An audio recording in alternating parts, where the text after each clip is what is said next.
wala nabluwannakum. Mwenyezi Mungu Subhanahu wa Ta'ala anasema nitawatia nyinyi abroketu uwe tem bishay'in eweche moko min al-khawf, nitakuja kuwajaribu, nitakuja kuwatia katika hofu.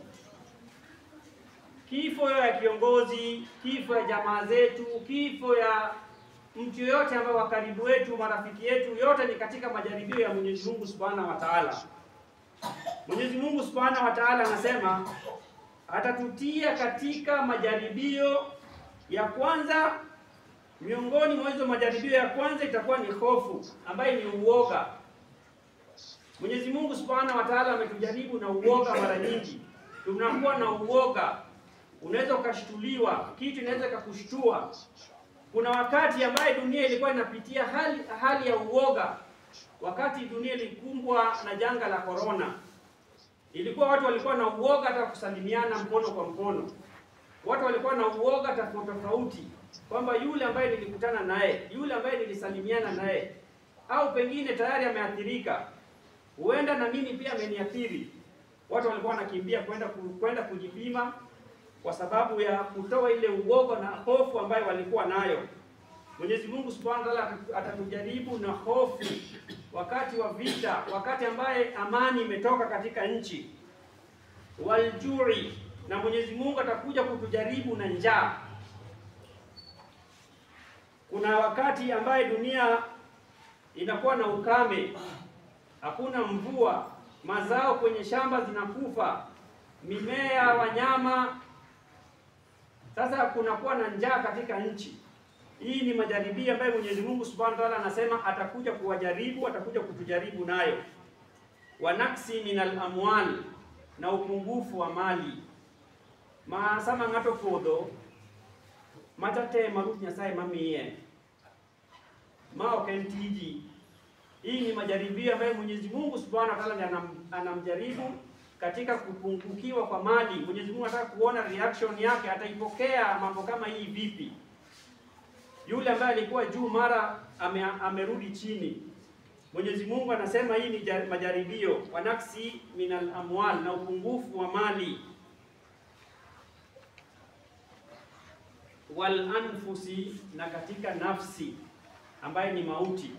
Mtu utajaribiwa na mauti, utajaribiwa na kifo. Mzazi, mtoto, mke, kiongozi wako, mpendwa wako. Mwenyezi Mungu anasema atawajaribu.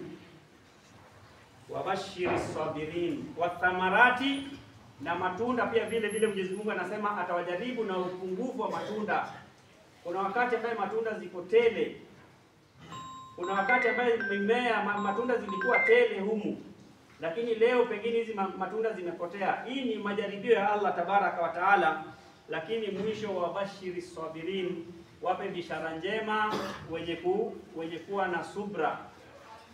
Allah Subhanahu wa Ta'ala akikujaribu na hofu, Allah Subhanahu wa Ta'ala akikujaribu na upungufu wa mali, Allah Subhanahu wa Ta'ala akikujaribu na njaa, akakujaribu na mauti, na akakujaribu na upungufu wa matunda katika nchi, Mwenyezi Mungu Subhanahu wa Ta'ala anasema wape bishara njema wanaosubiri. Joko manya lotuyo chunyige.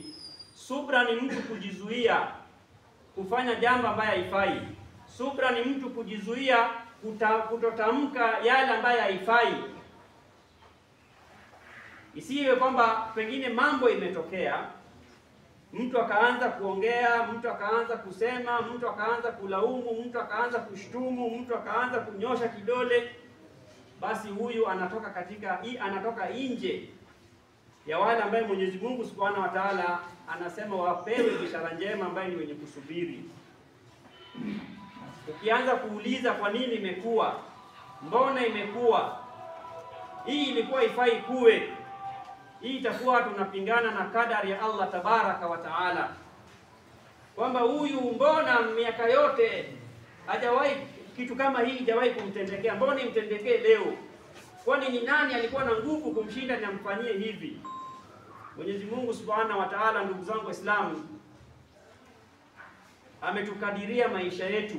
Kila mtu anaishi kwa kadari ya Allah Tabaraka wa Taala.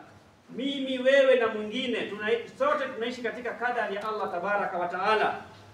Mtume Muhammad sallallahu alaihi wasallam anatueleza maumbile, namna Allah subhanahu wa ta'ala anavyoumba mwanadamu.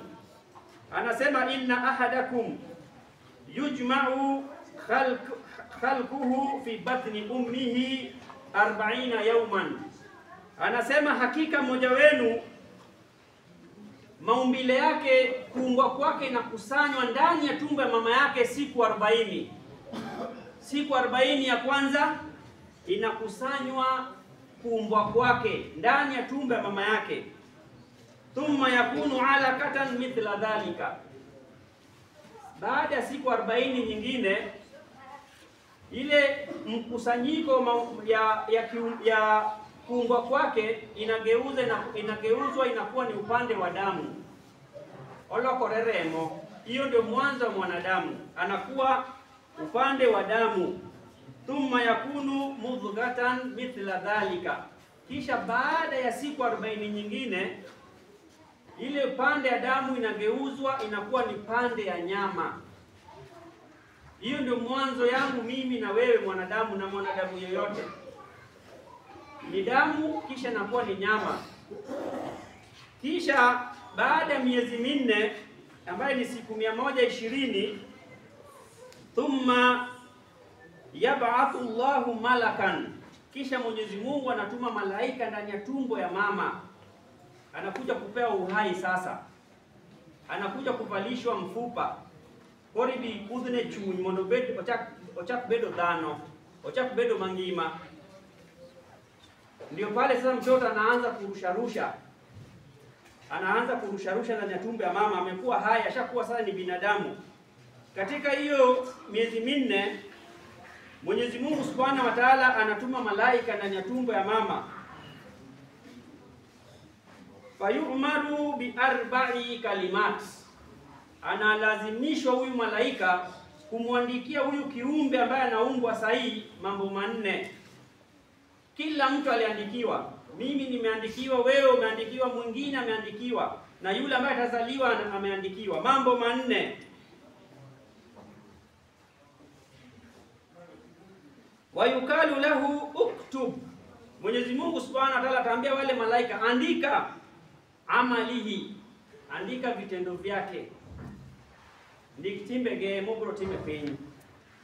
Wa rizkihi, na uandike riziki yake ambaye atakula katika muda ambaye ataishi katika dunia.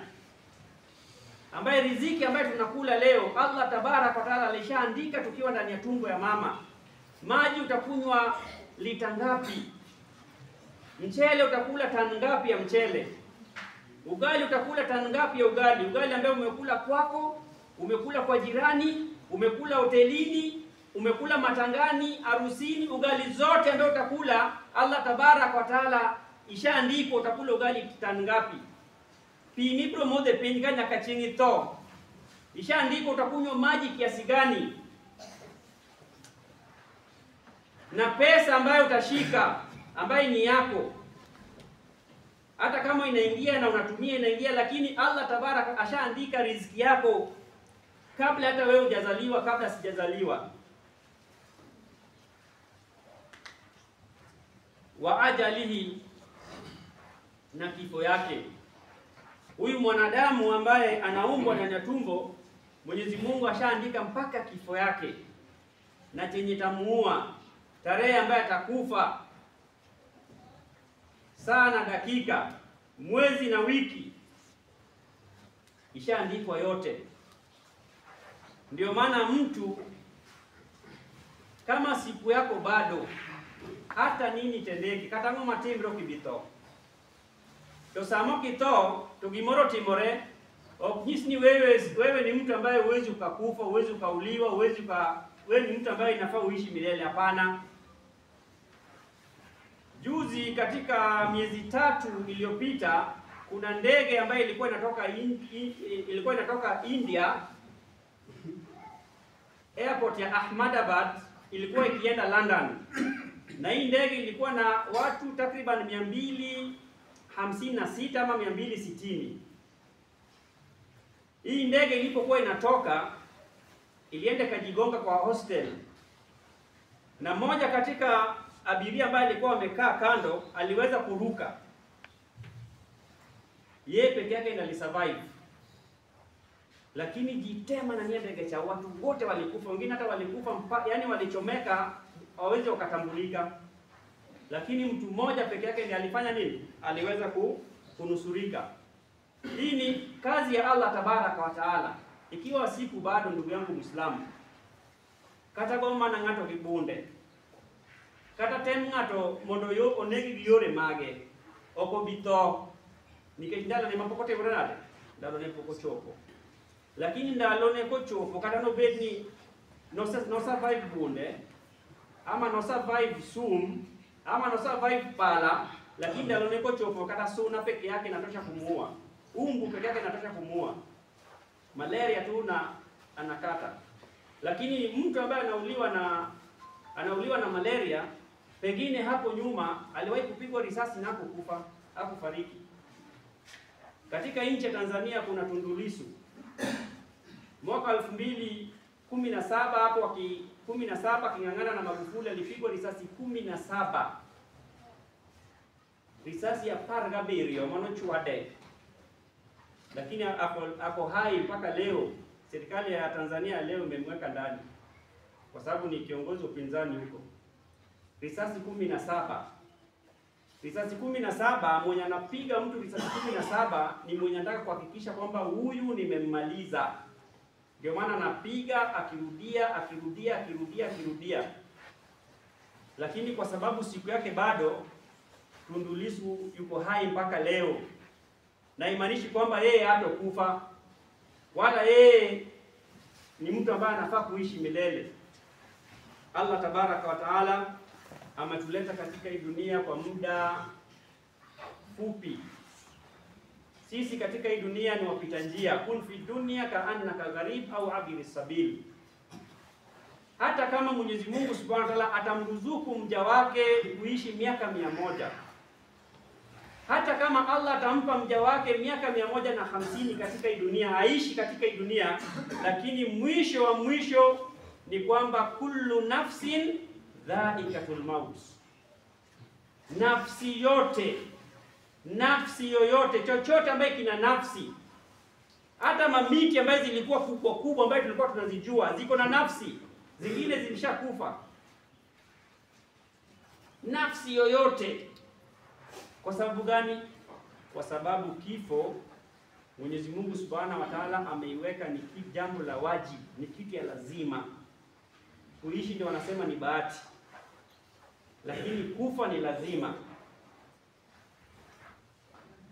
Barakallahu lana wa lakum fil Qur'anil azim wa nafa'na wa iyyakum bima fihi min ayati wa dhikril hakim. Aqulu qawli hadha fastaghfiru li wa lakum wa lisa'iril muslimin fastaghfiruhu innahu huwal ghafurur rahim wa huwal barrul karim.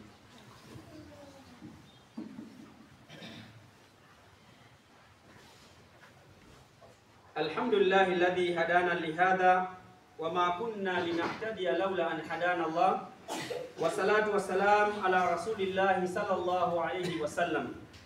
Ndugu zangu Waislamu, hali ambaye tuko nayo leo kutokana na kifo ya kiongozi mashuhuri Raila Odinga wa wafuasi wake, kwa sababu alikuwa na wafuasi miongoni mwa Waislamu na wasiokuwa Waislamu, na kwa wale ambayo wanatambua juhudi ambayo amefanya wamempenda kwa hayo, na kwa wale ambaye wanamchukia kwa sababu ya sababu zao pia wanamchukia, kwa sababu mwanadamu huwezi ukapendwa na wote na mwanadamu huwezi ukachukiwa na wote. Hata mimi ambaye nimenaongea hapa, hata wewe ambaye unanisikiza, watu wote hawakupendi na watu wote hawakuchukii, na hiyo ndio kawaida ya sisi wanadamu.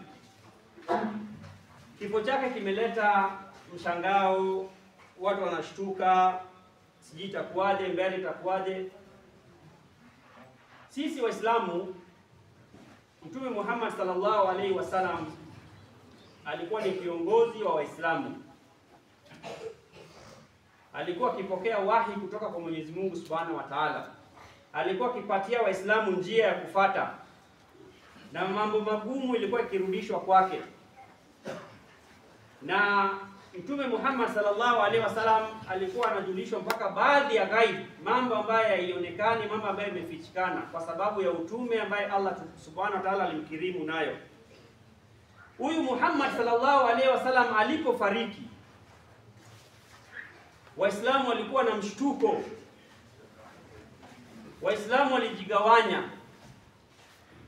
Kuna walioamini kwamba amefariki, lakini kuna wenye walikuwa bado hawajaamini kwamba vipi Muhammad afariki, mtume wa Allah tabaraka wa taala. Mmoja katika makhalifa wetu Umar radhiallahu anhu, kwa sababu ya kusongwa na huzuni, vitabu vya sira zinatueleza kwamba Umar alikuwa na hasira na hakutaka kusikia yeyote akisema kwamba Muhammad amefariki. Akawa ako tayari kukabiliana vibaya na mtu yote ambaye anasema kwamba Muhammad atakufa. Abu Bakar radhi ya Allah tabaraka wa taala ziwe juu yake, alinadi na kuita Waislamu ndani ya msikiti. Akapanda juu ya mimbar baada ya kumhimidi Allah tabaraka wa taala na kumswalia Mtume sallallahu alaihi wasallam, akasoma sura Al-Imran aya 144. Baada a'udhu billahi minash shaitani rajim, wama Muhammad illa rasul. Hakuwa Muhammad makmana ende ote Nyasaye. Huyu Muhammad hakuwa chochote isipokuwa yeye ni rasuli ya Allah tabaraka wa taala. Kad khalat min qablihi rusuli, na kabla ya huyu Muhammad kuna mamitume wengi ambayo walipita kabla yake. Yeye ni mtume wa mwisho Tayyib, lakini kabla yake kulikuwa na Nabii Isa, kulikuwa na Nabii Suleiman, Nabii Daud, Nabii Yusuf, Nabii Harun, Nabii Zakaria, Nabii Nuh, wote modawa katika mgongo wa ardhi miaka 950. Lakini Nabii Nuh pia alipita, pamoja na kufanya dawa miaka 950, yeye pia alishapita nyuma ya Muhammad sallallahu alaihi wasallam. Sasa Allah tabaraka wa taala anaweka sense kwa akili ya Waislamu kwamba huyu Muhammad kwanza yeye ni mtume tu ya Allah tabaraka wa taala, na vile vile kabla yake wameshapita manabii. Mwenyezi Mungu Subhanahu wa Ta'ala anasema afa in mata, huyu Muhammad je akifariki kopo ni Muhammad doktor sane, au kutila au auliwe, inqalabtum ala aqabikum, je mtarudi nyuma kwa visigino vyenu? Yani mlikuwa katika hii Uislamu kwa sababu ya Muhammad. Koro je, huyu Muhammad onegi ameuliwa au amefariki, ndiyo sasa mmepata sababu ya kurudi nyuma kwa ukafiri, mwache Uislamu, mritadi dini? Waman yankalib ala aqabihi fala yadhurra Allah shay'an, yeyote atakayerudi nyuma kwa visigino vyake, niketi Muhammad amefariki, basi jua kwamba hautomdhuru Allah tabaraka wa taala na chochote. Umar radhiallahu anhu aliposikia aya alirudi kwa akili, alirudi kwa sensi zake na akakubali.